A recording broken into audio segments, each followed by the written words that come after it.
It is Lewis acid and base time. But before we head into that, I wanted to tell you how much fun I am having creating shorts on this channel. I just started doing it this year, and I do a few different things. I do writing and drawing like I do on these longer videos on this channel, but I'm also doing time-lapse creation of molecules, and some of them have been more academic, I guess I would call it, like sp2, sp3 hybridization, but I've also been doing a few that have to do with biology, such as neurotransmitters and hormones, and this is the most recent one that I did, posting it the same day I'm posting this one, and this is adrenaline.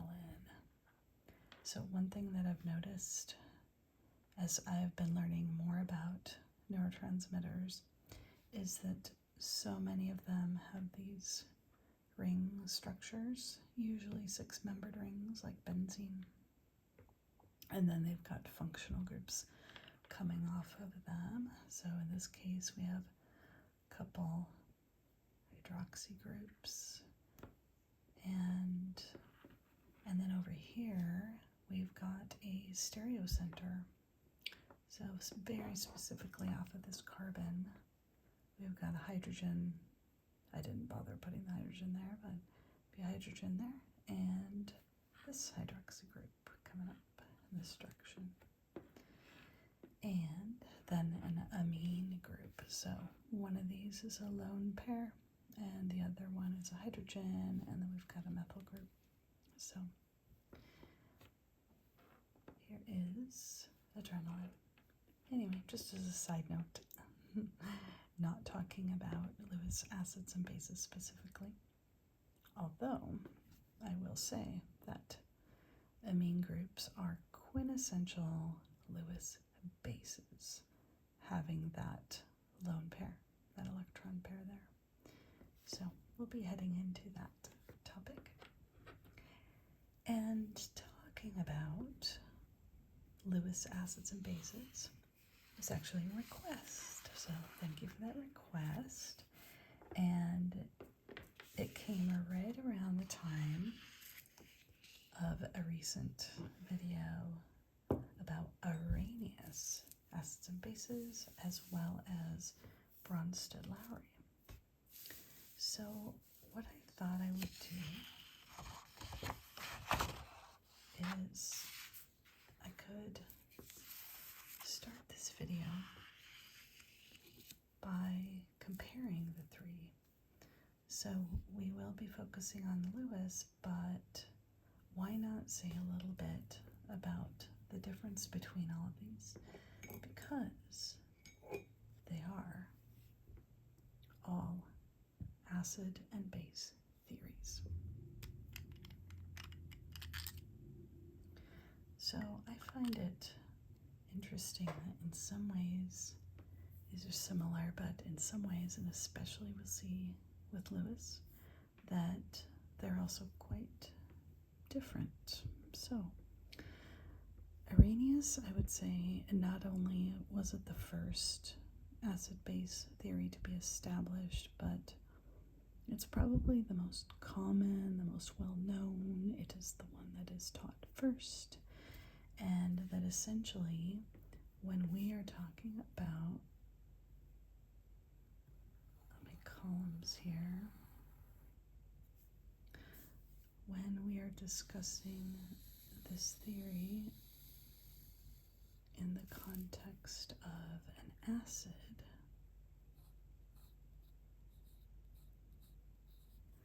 we are saying, maybe I'll make this a little bit more even. We are working in water when we are discussing Arrhenius acid-base chemistry, and these acids release hydrogen ions in water. Now, if you're concerned that I didn't write the hydronium ion, H3O+, that's okay. You can think of this H+ as being attached to a water molecule, and it really works the same way, so it's not a problem there. And then with the Arrhenius model, if we're wondering, what is a base? This is something that bases release hydroxide ions in water. So this works well much of the time, but it's also limiting because we're not always working in water, and also there are bases that don't necessarily have hydroxide. And that's where Bronsted-Lowry theory comes in. And similar to what we saw with Arrhenius, Bronsted-Lowry acids are what we call hydrogen ion donors. So that means that they need to have a hydrogen ion that is then released. And then the base, being paired up with the acid, then accepts that hydrogen ion. So no longer are we confined to the model that the base needs to have hydroxide ions, but rather it just needs to accept hydrogen ion. And it's worth pointing out that this is still consistent with Bronsted-Lowry because the Arrhenius model, hydroxide ions can accept an H+ ion and then become a water molecule. So it still works in that sense. Okay, now here we get to Lewis acids and bases. And this is used much more in organic chemistry. And we are now focusing on electron pairs. All right. And I would say it's almost like the base is where we start. Whereas notice how I started talking in the context of hydrogen ions, and I mentioned acids first. They release hydrogen ions or hydrogen ion donor. Well, now it's the base that's the donor in the Lewis model. And the bases are considered electron pair donors. And it goes hand in hand with that. Lewis acids are electron pair acceptors.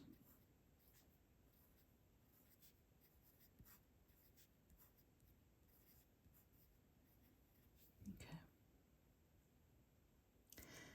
So let's think about some examples of Lewis acids and bases and look at some examples of not only recognizing them, but also reactions between them and what kind of products you can get.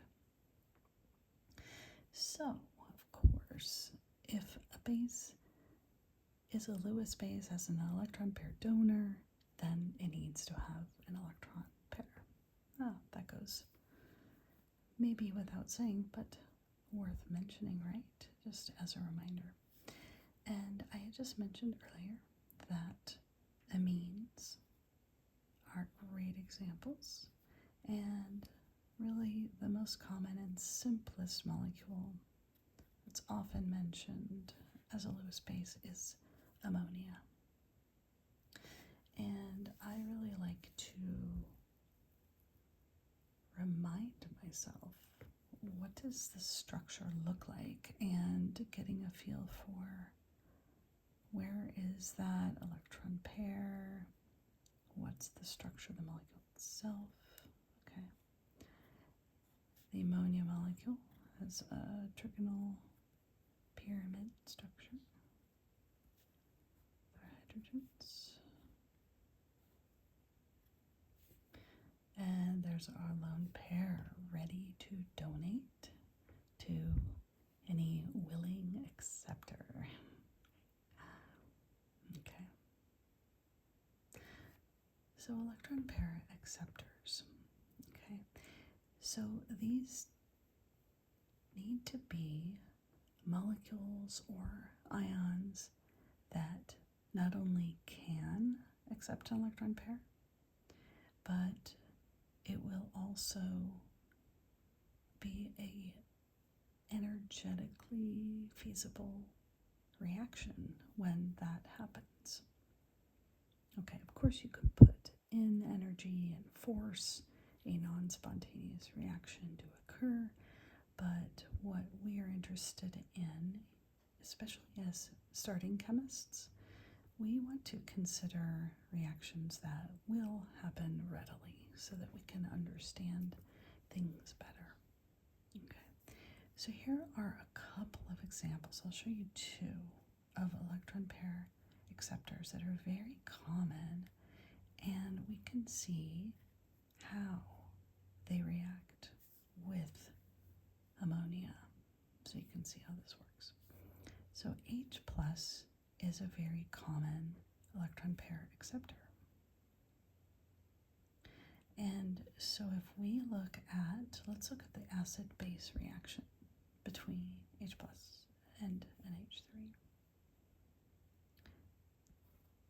I'll write this out. If we were to have these two react, and we'll write it out both as a chemical equation, and then we can also look at the structure. So of course we always have to have charge balance, so we know that our product will be positively charged, and it is the ammonium ion. Okay, everyone's favorite positively charged polyatomic ion. Okay, so if we think about structurally what's happening, we just drew the ammonia molecule here, and we have our H plus ion here. The resulting NH4 ion, this is where we've got our lone pairs essentially creating that bond. Hydrogen ion, we can think of as a naked proton. Okay, does that actually happen? No, we don't have naked protons floating around. Okay, they're usually associated with a water molecule in aqueous solution. But we can have hydrogen ion transferred to ammonia and give our ammonium molecule, or I should say polyatomic ion.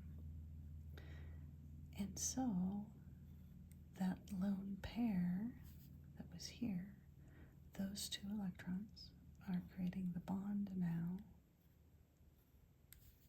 to that hydrogen. Okay, that was one of the reactants. The rest of this molecule, again, this ion, is the same.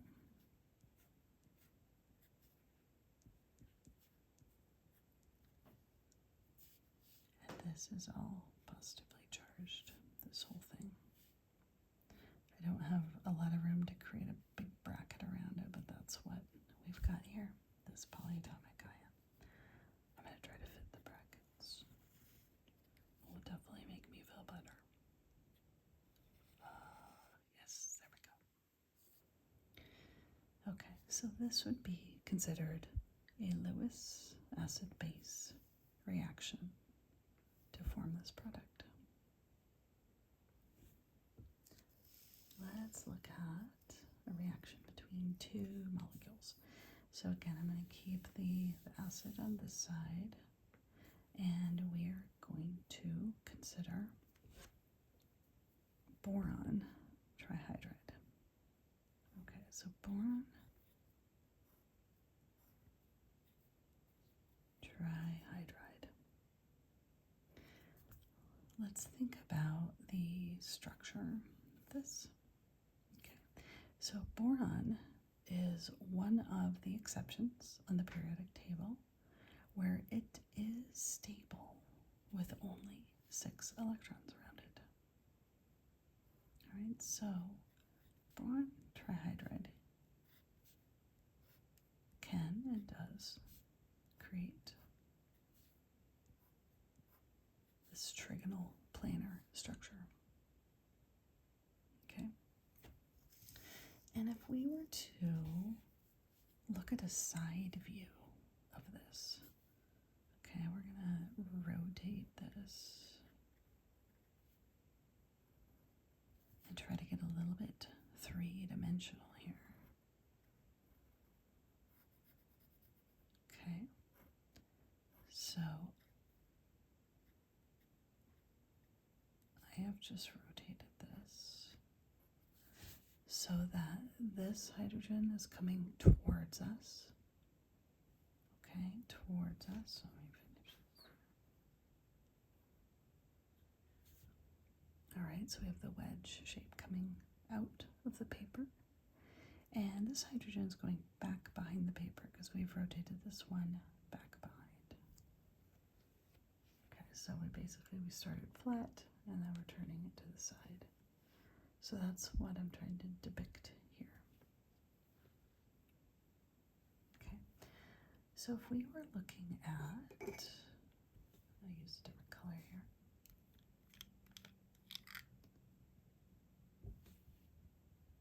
The bond angles here. And we used Vesper theory. We could acknowledge that we've got 120 degree bond angle all the way around to each of these. Okay. And what goes hand in hand with that, if we want to talk about hybridization, if you haven't learned about hybridization yet, that's okay. Don't need to worry about this.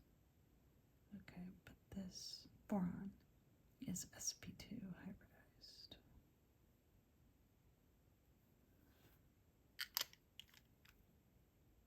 And what's interesting about that is another color. Oh wait, is this my black or my blue? Oh, blue. Yeah, here's my blue. I have all these different fountain pens. Nice different color.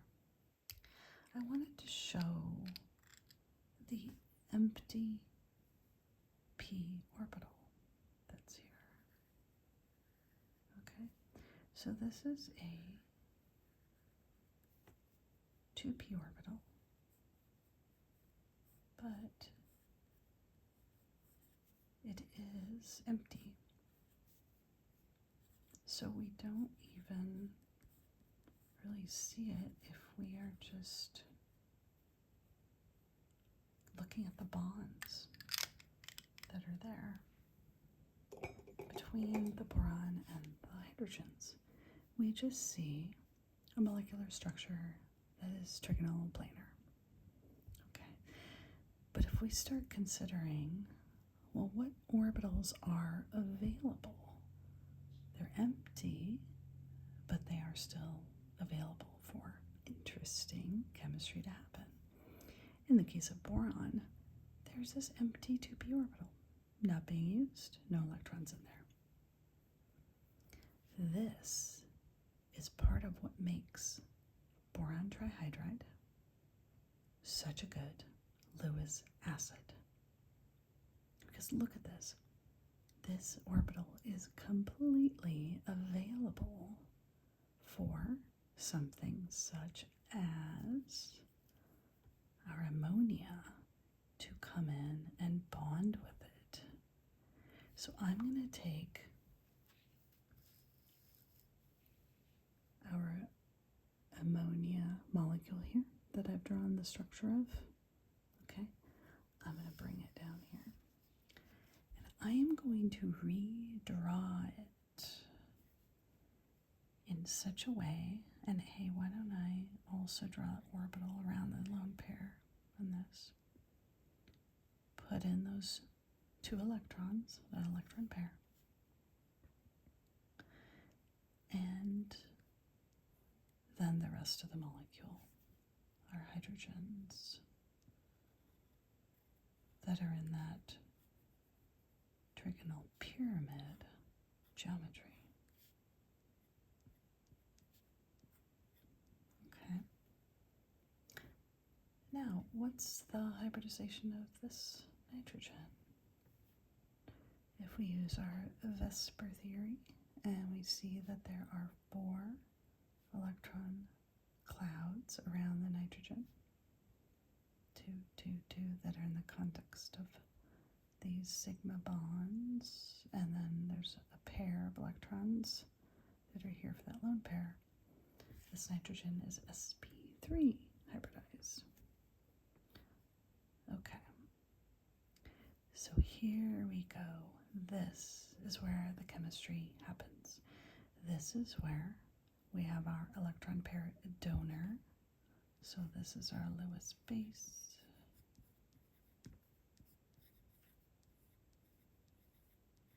And our electron pair acceptor, our Lewis acid.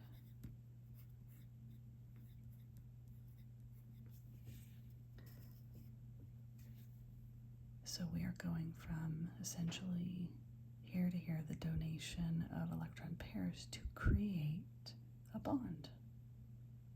Okay, so if we bring these together, the product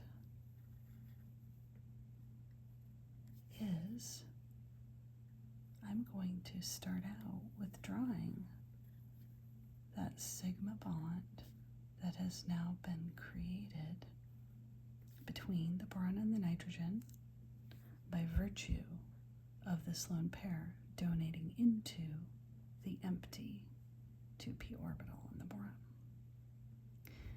And what's really cool now is look at this.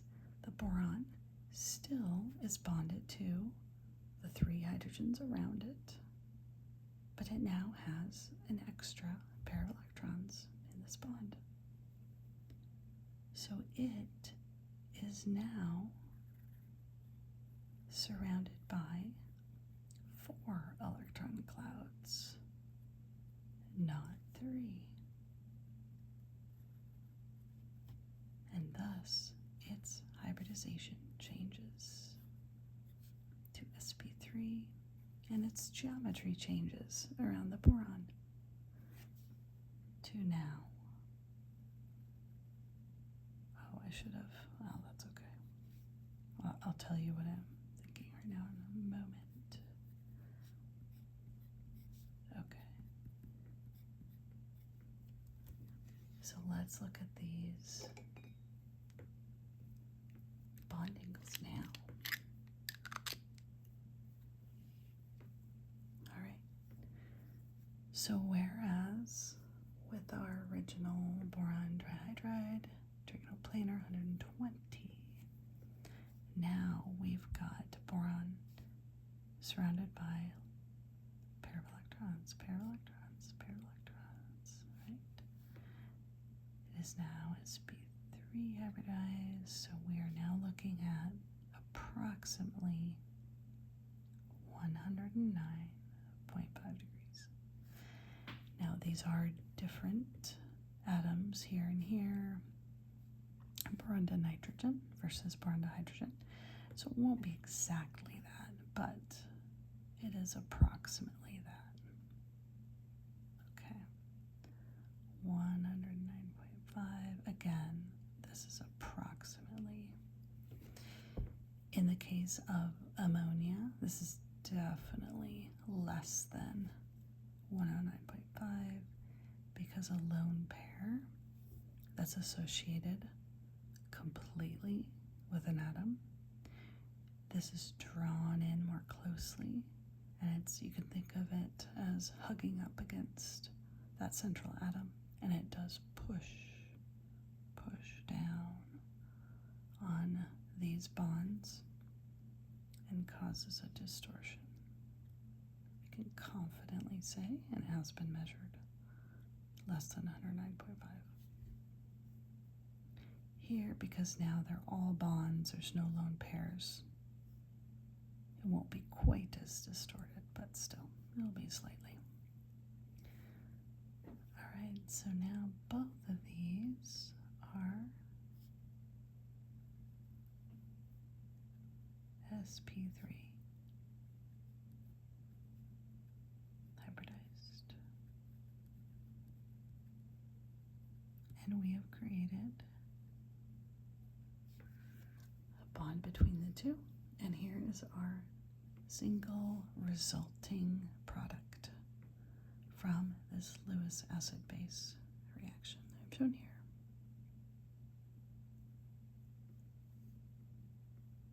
Okay, one more example that I would love to give. This comes from me being an inorganic chemist, where my specialty is transition metals. And I'm going to need a little bit more room, so let me slide this up here.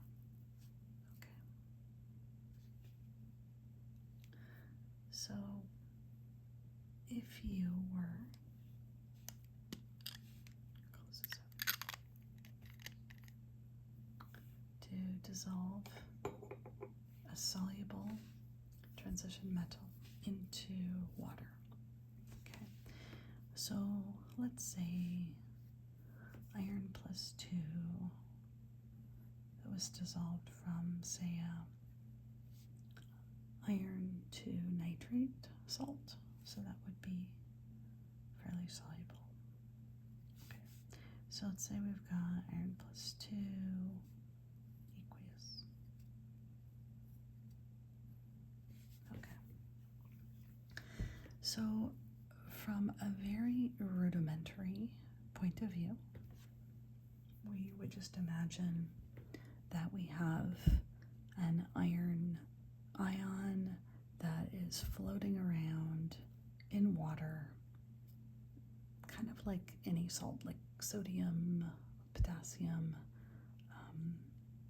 sodium or potassium chloride, and where we learn about intermolecular forces, and we learn about something called the ion dipole.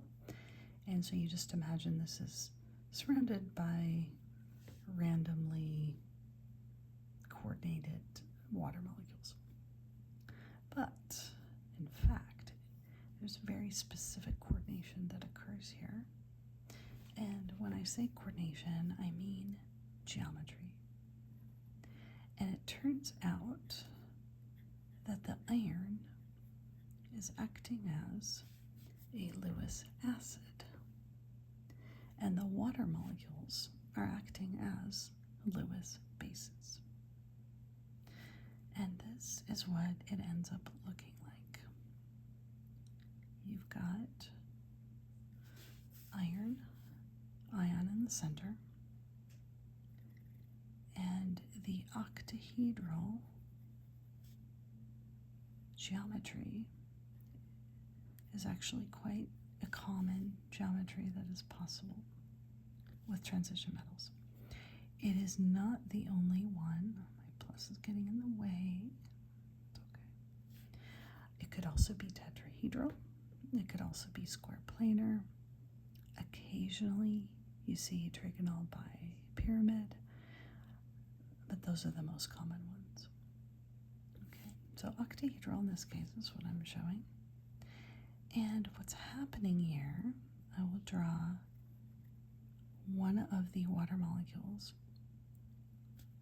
Water, of course, has 2 lone pairs, and then it's 2 hydrogens in this bent geometry.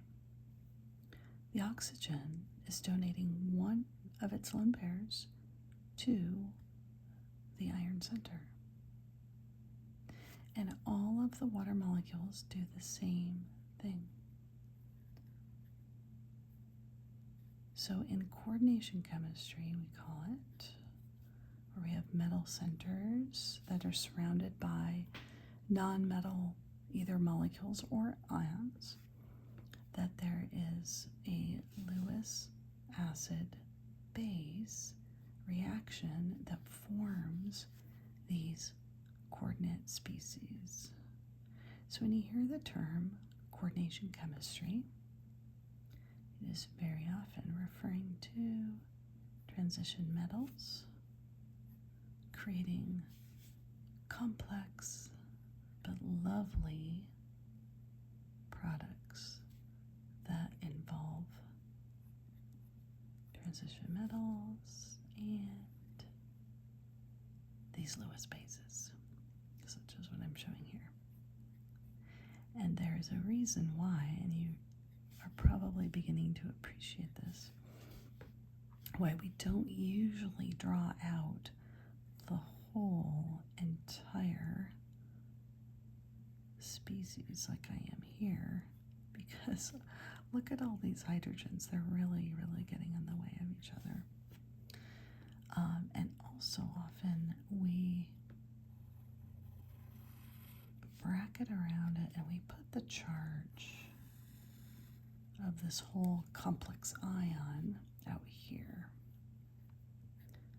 And more often, the metal, either we don't show the charge inside, or maybe we show it with Roman numerals. I would say that's more common from an inorganic coordination chemist point of view. But again, this is an example of the product from Lewis acid-base chemistry, where the metal is the Lewis acid. And in this case, we call them ligands. The water, or also known as aqua ligands, are acting as the Lewis base with their lone pairs, donating to that central ion. Now, there's something that really bothers organic chemists, at least at first, and that is, wait a minute, you have this oxygen that is bonded to, I'll show you here maybe, that's bonded to something that should have a plus charge on it. Well, it actually does not. And to appreciate why it does not, I can give a short answer and then I can give a long answer in a different video. But this is created through a beautiful overlap of the d orbitals with these molecules, these ligands. And these molecules end up staying 100% neutral. And the molecular orbital diagrams show all of this, explain all this. It is quite lovely. But it really, truly would require a whole entire video explaining the details of that. So for now, when I have students who automatically want to put those pluses there at first, I totally understand why that is, because in organic chemistry you are taught that that's what happens, right? So, but we do use metals in organic chemistry to catalyze reactions, to help organic reactions occur. So we do see a lot of acid-base reactions using the Lewis model when you are studying organic chemistry. So probably the easiest way to just remember which will behave as which is the metals are invariably the Lewis acids. They will be accepting electron pairs from whatever the Lewis base may be. In this case, it's water. It could also be ammonia. It could be chloride ions. It could be iodide ions, etc. So if we look at just as an aside, chloride ion, it's got its octet, right? So it's got lone pairs that it can donate to a metal center. So that happens as well with halides coordinating similarly to metal centers. All right, well, I hope this helped give you a perspective of Lewis acids and bases, a little bit of a comparison between the two other most common models, Arrhenius, Bronsted-Lowry, and saw some examples of Lewis acid-base reactions. Tried to start out with the simplest one of reacting the Lewis acid hydrogen ion with ammonia, and then got to see some lovely more complexities with our boron trihydride with ammonia, as well as bringing in a little bit of coordination chemistry. So thank you so much. If you do have requests, always let me know. I love getting them. I hope you can tell I love teaching chemistry, and I love creating these videos for you, and I am always here to help. All right, so I hope you're doing well. I hope you're feeling ever so more confident in chemistry with each passing day. You can do it. You're doing great already. And hey, if you have made it this far in this video, then 3 cheers to you, and I so deeply appreciate you. Thank you for subscribing. Please do consider, if you are so moved, you can support me on Patreon or give a super thanks. I so deeply appreciate all of you who have supported me as well as you can. It's just touches my heart. So thank you.